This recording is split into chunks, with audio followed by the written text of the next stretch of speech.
Welcome, and thank you for joining us for this webinar presentation.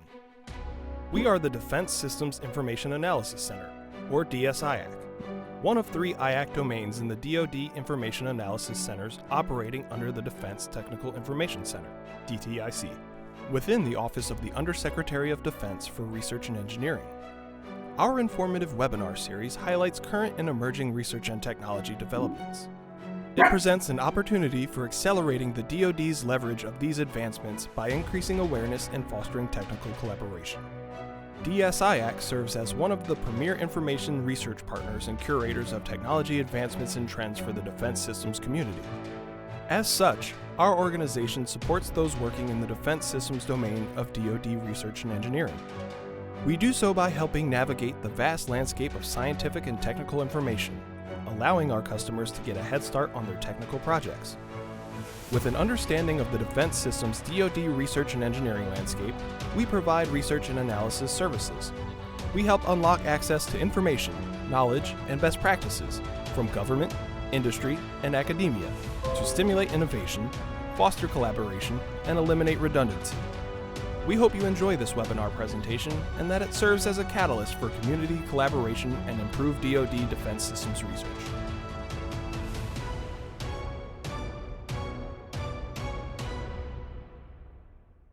All right. Sorry for the technical difficulties with the sound there. We're going to go ahead and hopefully that some of that came through. But we are the Defense Systems Information Analysis Center. I'll just give a quick recap of that.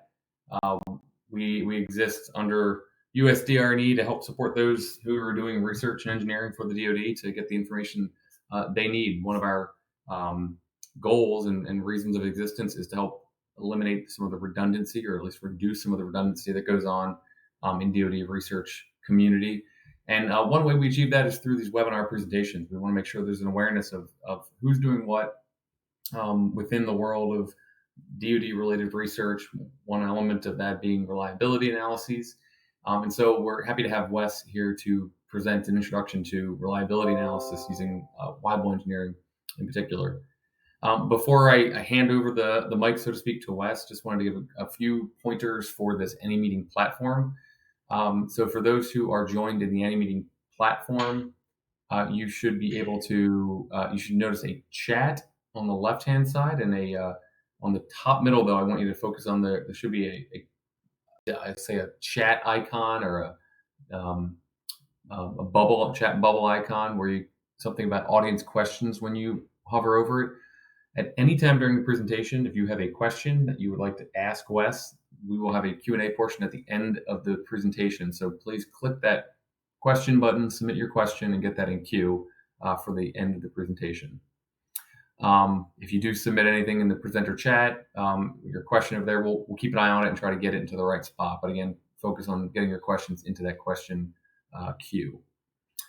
Aside from that, if you're dialed in and you need to download the slides and follow along that way, through our website, DSIAC.org, you can go ahead and if you go to our webinars section, you'll be able to find on this webinar's webpage is a link to directly download the slides and follow along that way. And then final comment, this is being recorded, so rest assured if you do have any other technical difficulties, we'll be able to get you the recording to watch through later on. And so with that said, I'm going to go ahead and hand the balance of the time over to Wes for his presentation, and I will mute myself from here. So Wes, take it away. Okay, thank you, Brian. The name showing up there is James Fulton. That's James is my first name, but I go by my middle name, Wes. Anyway, we're going to get into an introduction on reliability analysis using Weibull Engineering. So let's go ahead. One of the things I don't see, Brian, is that the bullets are supposed to kind of come up one at a time. So I'm not sure why they're not, which is not a huge issue, but later on it would be nice if they came up one at a time. So if the animation was working, that would be nice. No, I apologize. I think it's a limitation of this AnyMeeting platform, the way it handles PowerPoints. All right. There'll be just one place where that might be troublesome, but we'll take a look at that. All right. So I want, first of all, let's go over what uh, you should be able to do when you've got the Weibull Engineering stuff well in hand and understand what's going on with that. You should be able to select and fit a variability model for most of the measurements that you'll run into. And so that's here. You should be able to interpret nonlinear data patterns on probability scaling. So what that means is we're looking for, on special scaling, we're looking for a straight line, a linear trend of the data points. If it's not a linear trend, they're not lining up in a straight line, that still is going to tell you something. So it's useful anyway, whether you have a straight line pattern or not. It's just that our models are best, you can use them better when we have that straight line trend. And I'm going to turn off my camera just so we just are focusing on the presentation there. Another thing that you should be able to do is forecast the risk using the selected model when you have an added usage rate. So we're going to come up with our model, and the main tool for that is the Weibull plot. And basically, that is going to be our starting point. And when we add in a usage rate, which is the amount of aging per piece of equipment per month, we can then do some forecasting and look at how many issues we expect to be coming in the next month, the next year, the next 2 years, and so on, to do a forecast. So that's another thing you should be able to do. One of the things we get into with Weibull Engineering is to answer difficult questions, we use Monte Carlo simulation a lot. So, so that basically is one of our great techniques, is using the simulation, and then we can answer questions like what kind of correlation coefficient for the goodness of fit is reasonable, things like that. We can also use that to get upper and lower bounds on our solution. So it's a very useful technique to do Monte Carlo simulation, and that's something that we learn going through the Weibull Engineering techniques. Also, to choose between a graphical or a non-graphical solution. Those are the two main ways of getting your solution fit line through the data. And so that is one of the things that we need to basically go over, and you can choose, one of the two. So now, is there a problem? I see a lot of messages on that the sound is not coming through. Is that a problem for everybody? Brian, what do you No, think? Are I you think there? you should. Yeah, no, you should be fine. Carl might be having a couple issues on his end, but I think you should be okay. Okay. So keeping on going here, one of the most important things, and we'll hit this a couple times, is to form a database of previous results to improve the accuracy. So that's very important to do that kind of thing. We'll see the benefit of it later on. We get into more further down the road. I'll show you that it's a very important thing to do. So when you do an analysis of this type, you want to save the important results into a database so you can go back and look at what you did before. Very important. Also, you should be able to plan a test to demonstrate the life, the reliability, or some other type of capability. That part of it we call Y-Bayes test planning, and we'll get into the definition of Y-Bayes, which is a combination of Weibull and Bayesian, a little bit later. But based on that, we can decide what type of test, how long to test, how many units to test in order to show that you meet a certain requirement. Also, if you've already got test results and you want to evaluate those existing test results, if it's standard testing at normal operating load, that's one kind of testing. Also, you can bump up the stress level and get into accelerated testing to get results a little bit quicker in terms of lifetime capability and reliability. Also, one form of accelerated testing is where you're changing the load or stress level during the test, and you're going up to different load levels during a test on a single part, and that's a little bit more difficult to analyze, but we do have some methods for analyzing that. We also want to look at upper and lower bounds on our results to establish confidence, and that's also something that we can do with the techniques. You want to, in some cases, apply simple related probability models. For example, in quality control, a part is either acceptable or rejectable. And so there's only two possibilities there. That's a binomial situation. So that's one where we're going to look at a simple related method like the binomial and apply that when needed. So these are all included in Weibull Engineering, and also the general trending is another technique sometimes called reliability growth. We call it CROAMSA. Dr. Larry Crow did a lot of work with the Army Materials Systems Analysis Activity, or AMSA, and that's why we call it CROAMSA, but a lot of other people call it reliability growth, and this is also a related technique. Very useful. So let's take a look now at getting into some of the details. So let's do that. So first of all, what is reliability?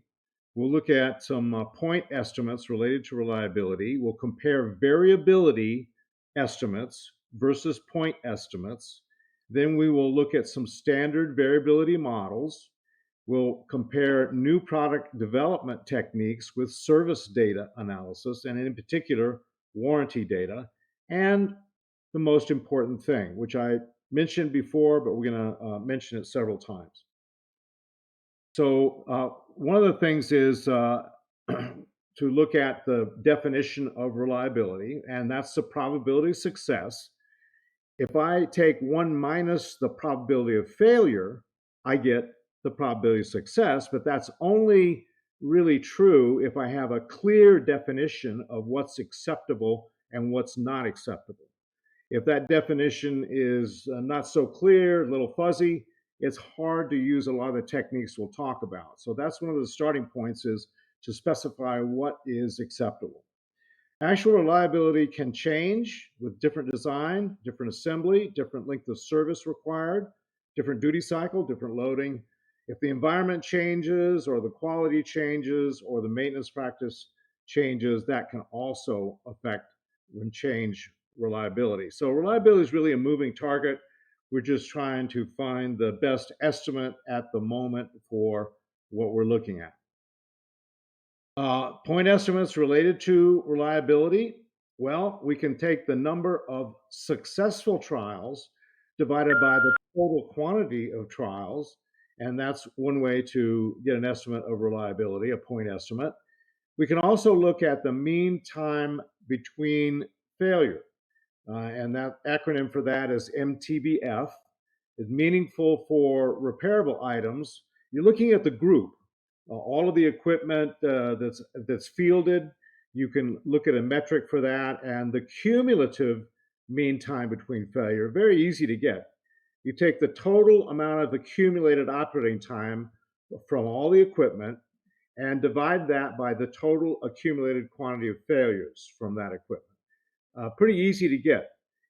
The issue is, if reliability has been changing, that might not be the right number.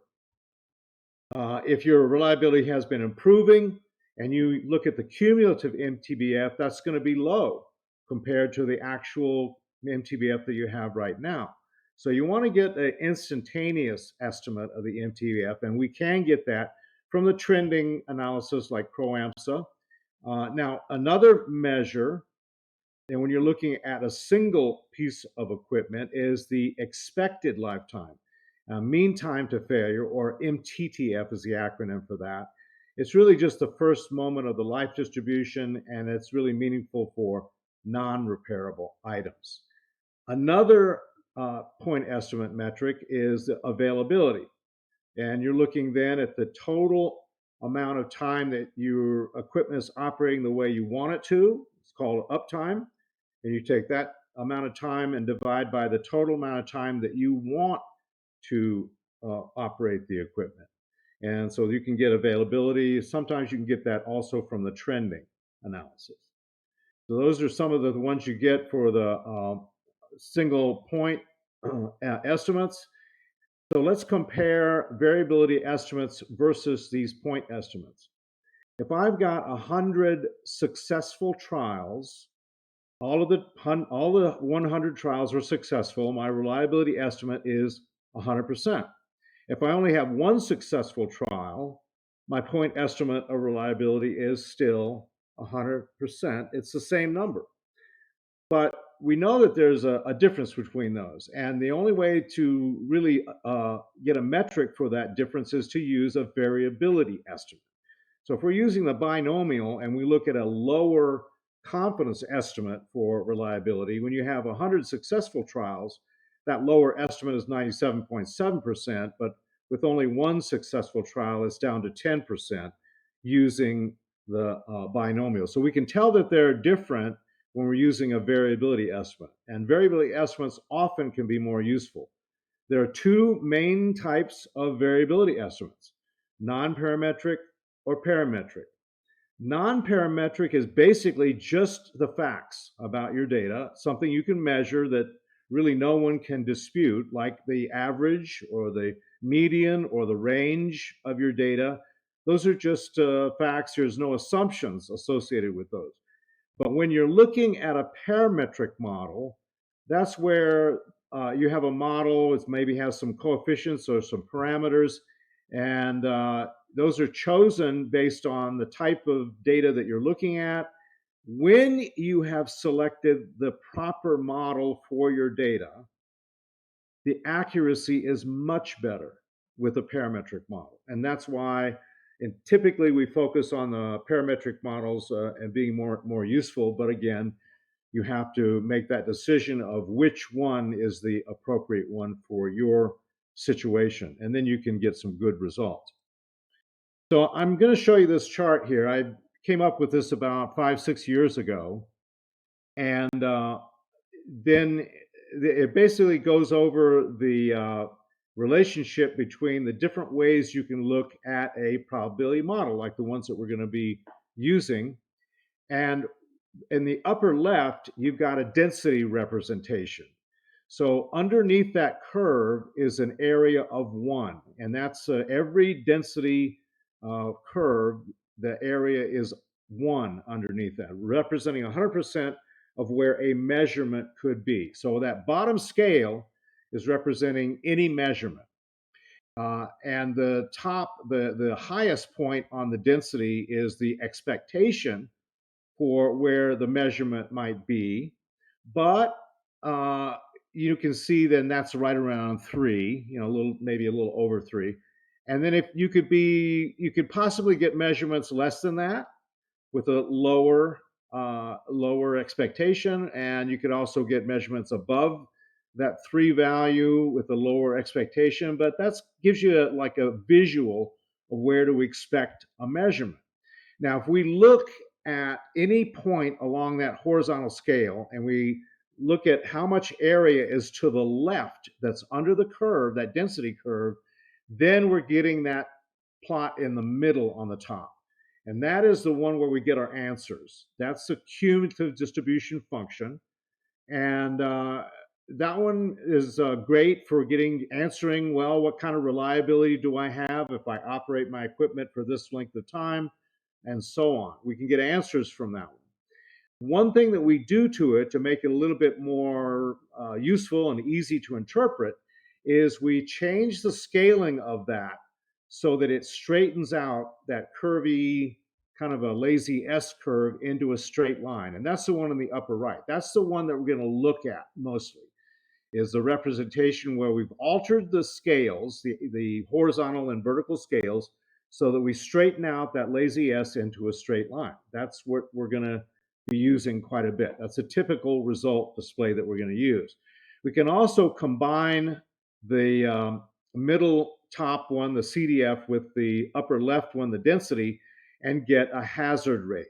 And that's something that we can use for forecasting, conditional probability, and some other things that we can do with that. So that's the overview of what we do with probability analysis, and it works for any model. This is not only for Weibull, this is for any probability model. So that's where you can look, and that's available, by the way, in the presentation, and also online you can find it as well. Standard models and their relationships. Let's take a look at that. So the binomial is for counting things, for discrete outcomes. Either something happens or it doesn't, two choices. The Poisson distribution is also for counting things and discrete outcomes, events occurring in either some amount, some interval of operating time, or a length of wire, or an inspection area. We can use those two for that, where we're counting things. When we start measuring things, we're going to get a little bit more accurate result, and that's getting into the exponential, which is the first term of the Poisson, also the bell curve, Gaussian or normal distribution, the most widely used model, and the log normal, where we take every data value, we take the logarithm of it, we get a new data set, which is the logarithms of the data, the original data, and we do a bell curve analysis on the log data. That's a log normal model. And there are situations, especially in lifetime and maintenance and queuing theory, where we use the log normal. But when we're getting into a situation where we have multiple opportunities for failure, let's say, and the one that gives you failure the earliest, and that brings the system down, then we're looking at extreme values. Now there's a extreme value type 1 smallest and type 1 largest. We call those Gumbel distributions, but the one that is the extreme value type 3 smallest of the extreme value models, that has been called the Weibull distribution, based on a lot of work done by Weibull before. We now call that the Weibull model, and it's very versatile. It can be a 1-parameter model, or a 2-parameter, or a 3-parameter. And when you get into mixtures, it can even go up into higher numbers of parameters than that. So it's very versatile. One of the things I'd like to show you is what these distributions look like. So for example, the binomial distribution density function for the 50-50 probability, that's the one in the middle, kind of looks like a bell curve shape there. If I look at the Poisson distribution, you have different shapes for that, but when you get into a higher value of the mean for the data, then you're looking at more or less a bell-shaped curve for that distribution. Notice we got these bars. This is not a continuous model. This is for counting. Okay, so now if we look at, for example, the exponential model, that has a particular shape, can be a little higher, a little lower, a little to the right or to the left, but essentially it's the same shape. We can also look at the normal distribution. There's the bell curve shape for that density, and that's symmetrical. In this case, it's a standard normal, so it's symmetrical around 0. Got a standard deviation of 1. And then we can look at the log normal. It has a particular shape. Again, it can be to the left or to the right, up or down, but remember, all density functions have exactly the same area underneath them. The area is always 1, representing 100% of where a measurement might be. And that highest point, of course, is where we expect most of the measurements to be. And then we have an example of an extreme value type 1 lower. That's the one on the left. And an extreme value type 1 upper. That's on the right. Again, not changing its shape so much, but when we get into the Weibull distribution, that's where we can get change shapes. And the shape is going to model the distribution of the data. So the data is really the one that is going to determine, when you get the solution for the data on what shape fits the data, that's determining the model for Weibull. And there is a parameter, the beta parameter out of the two. There's a eta parameter and a beta parameter for the standard 2-parameter Weibull. The beta gives a lot of information. It gives the amount of variability and also gives an indication of what type of issue you're looking at when you're looking at when you got your data collected and you're analyzing that. So those are some of the shapes of the density functions. When we're looking at the kind of data that you collect, then let's take a look at the different types of data that you would want to get in order to use these models and get the benefit of that. Experience data is useful for general trending. That's where you're looking at the total accumulated operation on your equipment versus how many events have been accumulated at that time. And so as you're going through calendar time, you're looking every now and then, okay, how much total accumulation of time do I have, and how many events have been accumulated? You can look at a trending analysis, CROAMSA, for example, for that. However, when you have more detailed data, and for each piece of equipment that you're in the group of equipment that you're analyzing, you have the age on every piece of equipment, you can do the more precise Weibull engineering analysis on that. So the age is the amount of use since new for each piece of equipment. For the standard regular 2-parameter analysis on regular data that we see, the data that you get is either what we call an occurrence, and for reliability, that would be an equipment operated for a certain amount of time and then it failed at a certain age. That's a data point that we call an occurrence. And then if you've got equipment that is operated for some amount of time and could fail, but has not failed yet, that is something that we call a suspension. Other references might refer to it as a censored value. We call it a suspension. So with your occurrences type data and your suspensions type data, that's the kind of data that we would be able to do pretty good analysis on. When you're looking at new product development, looking at preliminary models, and you're looking at, well, how many parts do I have in my unit, in my equipment, evaluating reliability based on the individual pieces of our detailed parts, how they fit together, whether they're all in sequence, or whether a single point failure would cause failure in the entire group of equipment or not. You can look at the reliability estimates that way and get the mean time between failure. Also, you can go to the physics of failure, crack growth, let's say, in a structural part. And also, it's possible in some cases when you have distribution of the strength of material and you have a distribution of the stress, you can do Monte Carlo analysis on that to get an estimate of the probability of failure.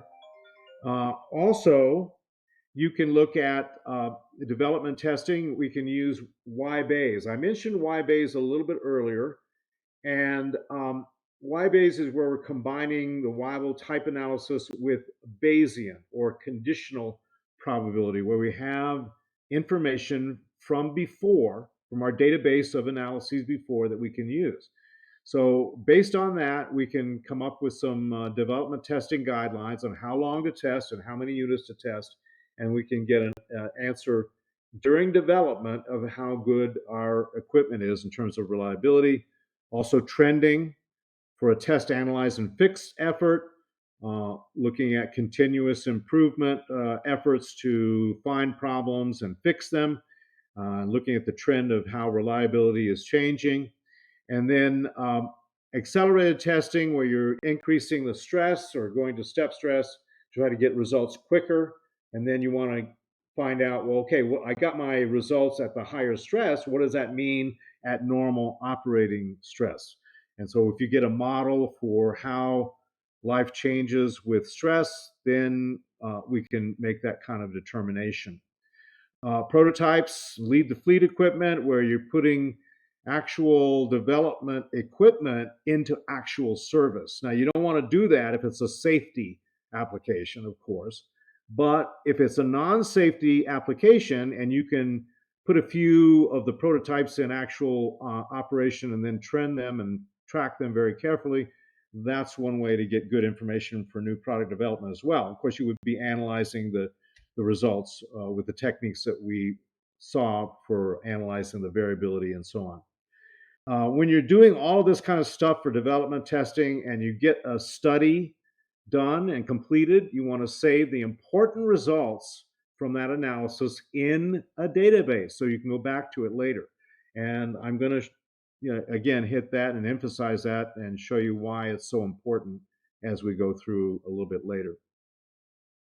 Now, if you're in service operation, you've already gone through your development, you've put the product out, and it's being used at a customer, then you might want to be looking at tracking that and your maintenance program and seeing how things are coming in. You need good age to failure records on items that have failed. And when that happens, another thing to get, in addition to the age information, is how the equipment failed. And this is important to know how the equipment failed, not only to determine, well, what do we do for corrective action? You're not going to know what to do for corrective action if you don't know how it failed, but also to be able to avoid having to go back and say, well, I got all this data and it's all kind of together. Don't know how these equipment failed. It could have failed this way or that way. It's all lumped together. You don't really get the resolution you need for that. So recording how equipment failed when it does fail is extremely important. And the ones that haven't failed, those are good data values as well. We want that information as well, the suspension. When you have warranty data, there is a special format that for warranty data called months of production versus months in service. If you have that type of format, we can convert into either Weibull type age data or Caramsa type overall experience and trending data, either way. And we can do the kind of analysis with service data in quite a lot of detail.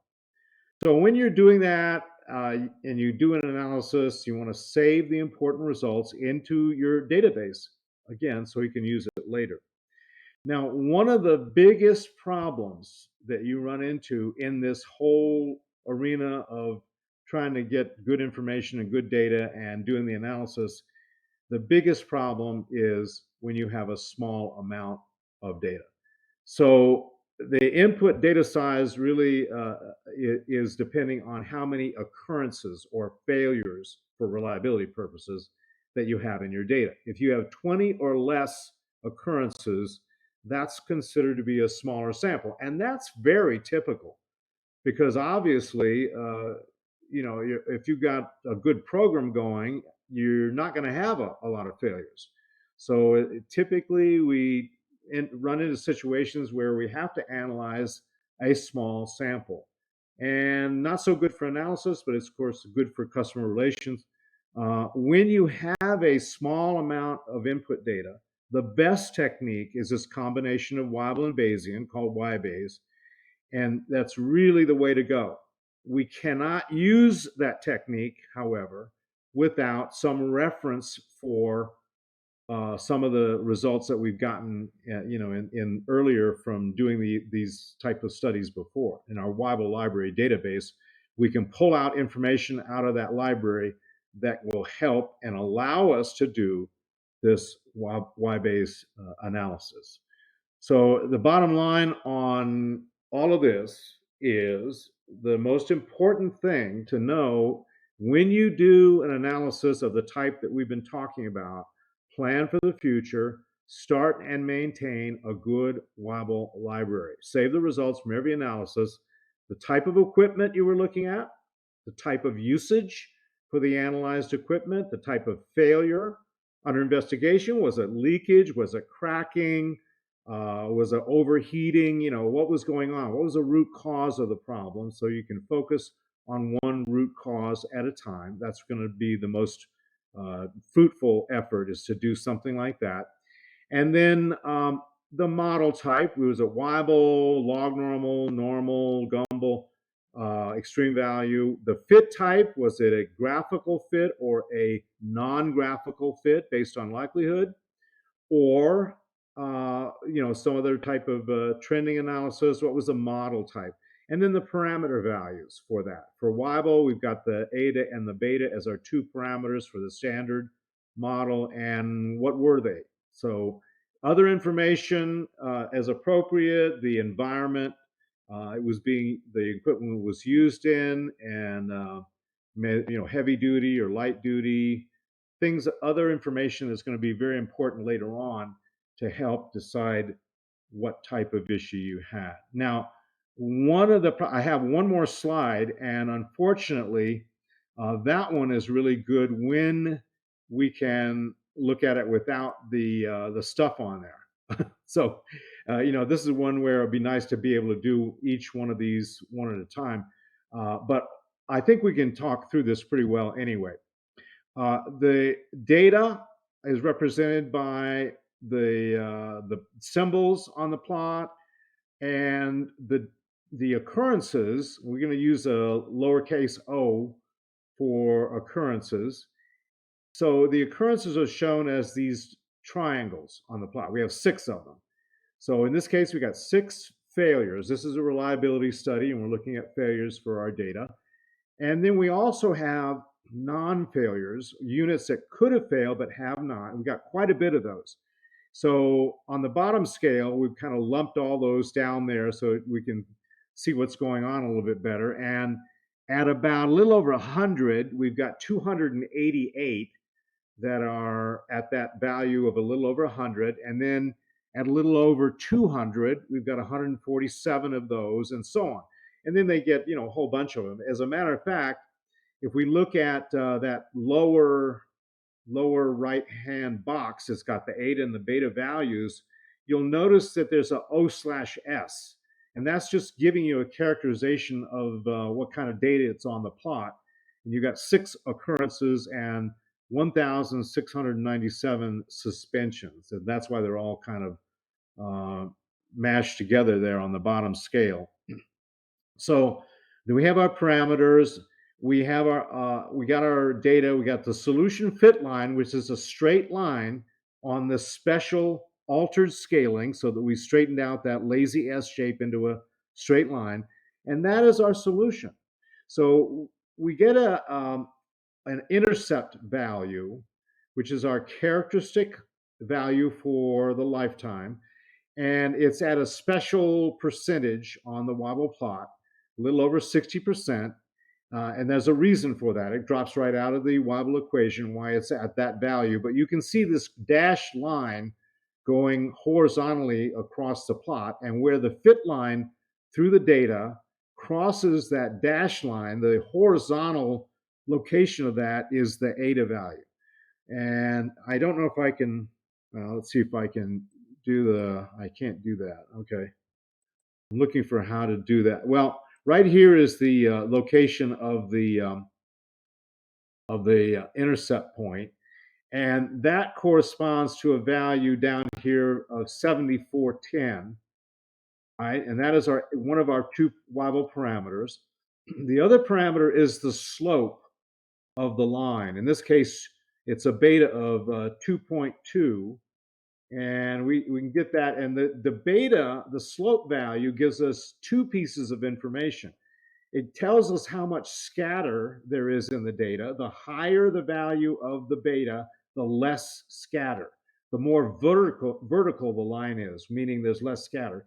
And then the lower the value of the beta is indicating that the scatter is more, and there's more variability in the data when the beta is low. The other thing that the beta indicates is what type of issue you're looking at. If this is age to failure, if the beta is greater than 1, we're looking at wear out. And this is end of life of the equipment. And that's something that would indicate a type of failure mechanism that you're looking at, right? Now, if the beta is less than 1, that also is indicating that you've got an infant mortality type of failure mechanism, usually associated with quality issues where you got too much variability, there's defects in the material or the workmanship, or something is going on there that's giving you a lot of variability in that area. So it really makes a difference in what you're going to do about this problem, the interpretation that you get from this. really helpful in that area. Now, in this particular case, we can also look at a 90% value. So we can look at, how long we can operate this equipment and still maintain 90% reliability, or 95% reliability, or 99% reliability, whatever your requirement is, we can look at that. In the case where you have a 90% reliability requirement, we're looking at only allowing 10% failure, and the terminology for Weibull is B10. The number after the B represents a percentage expected to fail if you try to operate for that length of time. To find the B10, the 90% reliability point, we come in at 10% here on the vertical scale, come across horizontally, and where that intercepts the fit line through the data, that gives us a measure of our B10. In this case, it's right around 26 to 2,700 hours. Now, the requirement, this is an actual case study, the requirement in this case was 8,000 for the 90% reliability point. They immediately saw, oops, got to do some work on this design, go back and try to extend the life capability of this part based on that. So you can see that, using this in the right way, you can answer the questions that you need to answer. The one thing I really didn't talk about is the fit measure, and that's given by this PVE percent. We'd like a number, above 10%. That's sort of a reasonable fit. Less than 10% is just indicating the fit is not really as good as you would like. Is the data collected correctly? Are we, doing the right type of analysis? We got the right model for the data. Is there a mixture? They're not looking at only one thing. You're looking at 2 or 3 or 4 or more things. So that's an indication of how well the fit line matches up with the trend of the data pattern and so on. And that's it. That's what we do with Weibull analysis, taking a look at an example there. If there's any other questions about this, I've got some contact information here, and I'm pretty easy to find also on the internet if you search for me. Used to be, if you search for Wes Fulton, a Canadian male model was the first one to pop up. Well, I'm not the Canadian male model, but now I think I'm the first one that pops up. Okay, any question? Great, thanks, Wes. Yeah, we did have one question come through, and I'll just, as a reminder at this point, alert everybody to the audience questions form or portal. Kind of, it should be in the top middle of the screen for those who are joined into the AnyMeeting platform. Get your questions in queue so we can pipe them over to Wes and see what he has to say in response. We did get one that came in through the chat, and I just made sure to add it into our queue, so we can start there. But I would encourage anybody else who might have some questions along the way to go ahead and again put that in queue so we can pose it over to Wes. So let me go ahead and present this. Here we go. All right. So first question should be shown on the screen. I'll just repeat it out here. The question asks, is there a standard or specification for Weibull Library allowing data interchange and cascade from component manufacturer to system integrator? I don't know that there is. I haven't seen a standard that specifies everything. We have some specific recommendations for how to do the library, and we are trying to come up with an automated help in that area for some software. But we're actually, I don't know that there is a standard for that. There are some examples of library, and I've seen a couple of examples of those that you can find. Really, the best is your own collection of data. Of course, one of the main items to save from an analysis is the slope value. That's very, very useful. And then other information is appropriate in terms of the kind of equipment you were looking at and so on. But I don't know that there's a specific standard out there. That's a great idea for future work, is to actually establish maybe DSIAC could be involved in spearheading an effort like that, or one of the engineering organizations would be nice to actually have that as a priority. Very good question. Yeah, I mean, I could certainly say that that's a type of question that DSIAC we're equipped to help answer and help find that information. That if there is such a standard out there, we can seek our research or seek our research analysts on that question, so we can dig up. That's exactly why we exist. So, Richard, if you did want to pose that to us as a technical inquiry, we'd be happy to help do some research into that. All Okay. right, go ahead. There's no other questions in queue. I'll try to just kind of fill the space here to see if anyone wanted to get one in line before we end it. Don't need to go the full hour if we don't need to, but do want to give everyone an opportunity. If they had any questions that came up during the presentation, to go ahead and ask. Let's see, we got one just So came in.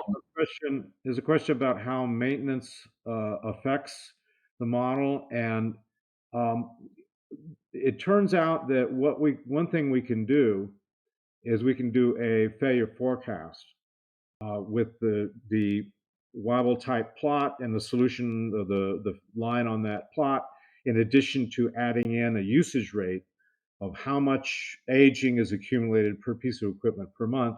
We can then do a forecast.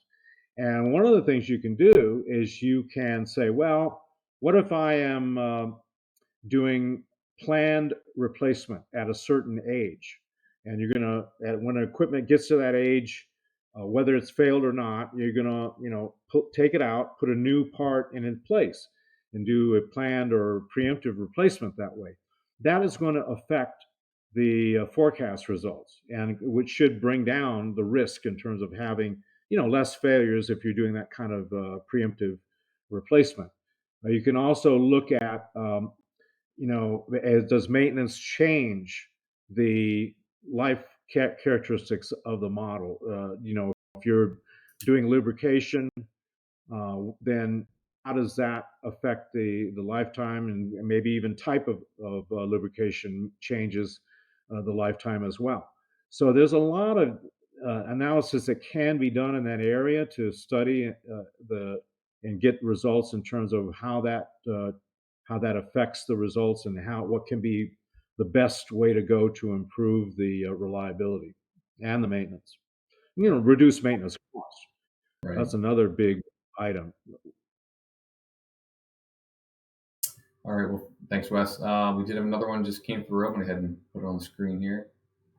Okay, so it says, since step stress testing, like HAST, takes devices out of maximum ratings, can you really use that in Weibull reliability analysis?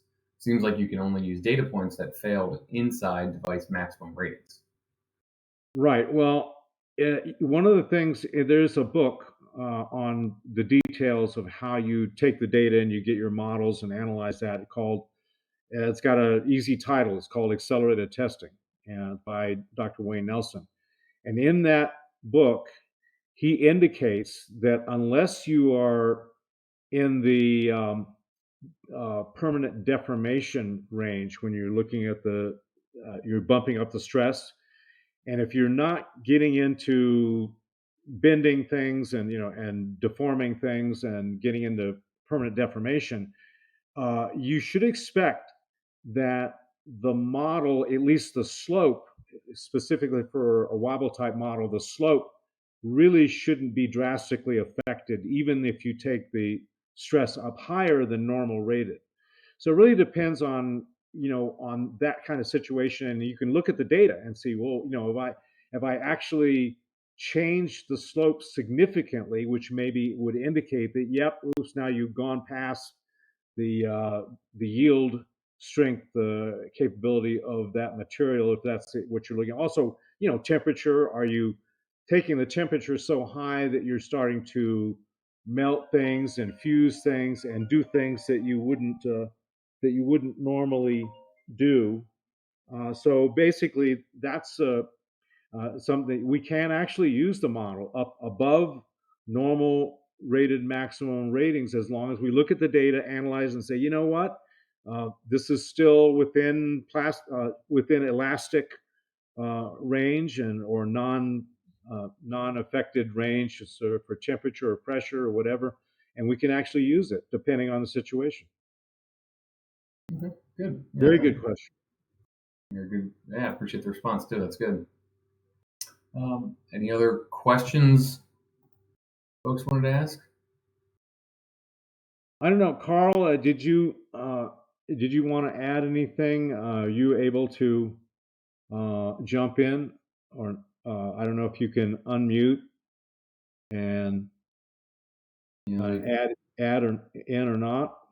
But well, we just got a follow-up question just a moment ago while maybe Carl's trying to look at how to unmute. But the question is, when should someone consider a 3 or more parameter model?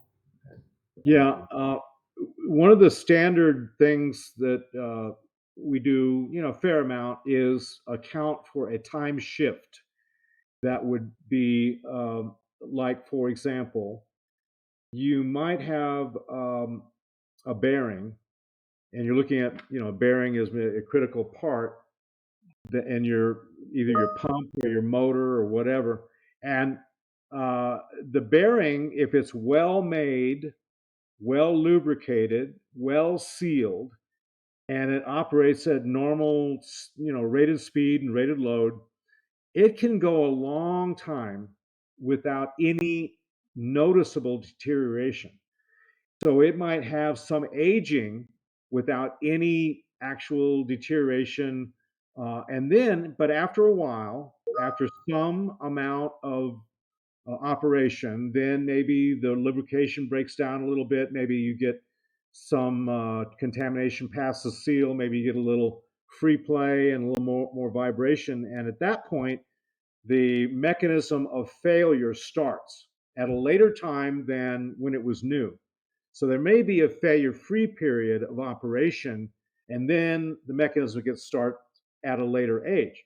So in order to take that into account, we have a time shift parameter called T0. Some other references might call it a gamma rather than the eta and beta. They may call it gamma. We call it T0. It's kind of like a new starting point on the time scale. And that's one reason why you might want to add in that extra time shift for that. Now, you can have the time shift the other way, meaning that the mechanism actually started before the part was new. And that's in a situation where you have shelf life problems like an elastomer, maybe a diaphragm or in a valve, and that's an elastomer, and it sits on the shelf for a while and is starting to get a little more brittle as it's outgassing and drying out. And so you take it off the shelf, you put it in your end equipment that detail part's going into, it's already lost some of its lifetime. So then we have what's called a negative T0 shift, and it's starting out with less reliability than 100%, even starting out. So there you go. You use the 3-parameter model there. All right, good. Sorry, just to backtrack slightly, the previous question on step stress testing, like HAST, takes devices out of maximum rating. So in response to that question, there's a follow-up saying, hey, electronic device manufacturing data sheets indicate devices will degrade and fail and don't do what you had kind of suggested. I don't know if you had a comment to that, but that was a response that was offered in here. I'm not sure. I missed part of that question. I'm sorry. I was trying to get everything. Again, my hearing is not so good. No worries. So can you kind of go over that, but yeah. make sure that you're really speaking the words a little slower and a little, through the system, maybe try to make it a little clearer. Yeah, so the previous question, which I'll just see if I can get this back on the screen. Okay, so the previous question was on the 3-parameter model? No, this is one. That one. On that one, okay. Yes. So relative to that question, your response to it was a follow-up comment saying electronic device manufacturer data sheets indicate that devices will degrade and fail, and they don't often do what you suggested. So that was the comment that came in. I just wanted to pass that along to you, see if you had any kind of reaction or follow-up to that. Okay. If not, that's okay. I don't know. Carl, do you have an answer for that? Can you respond? I don't know if you're able to respond. Yeah, he seems to be having trouble. I see he's in here. No, I'll try this. Can you hear me Yeah, now? we can hear you now. Oh boy. Go ahead, Carl. Okay, what was the question? Carl, can you hang up your phone? Oh boy. There's an echo, Carl. Yeah, Carl, you're gonna have to hang up your phone. I think Might that need was to turn. feedback. Well, it's unfortunate we're having trouble getting Carl in. But anyway, after this session, I'm pretty easy to find. You can email me a question and I can respond pretty easily, I think. So hopefully that will be the way to go, to avoid some of these problems. All right. Well, that works out quite well. We're just about here at the top of the hour, so I guess bottom of the hour, how you're looking at it. So that's great. I think timing wise, we're right where we want to be, and a good kind of final note there, Wes, that if they did want to contact you, your contact information is included in those slides, which again we've posted on our website. And so hopefully folks can take advantage of that. And if there's any other more maybe general questions, not for Wes, but kind of on these topics that you want to pose to DSIAC, we'd be happy to help do some research for you and help answer some of the questions you might have there. I encourage you to check out our technical inquiry research service to help in that respect. So that said, we'll end it here. Wes, thanks for the time. Thanks everybody for joining us. And have a great rest of your day. All right. Take care. All right. Thank you.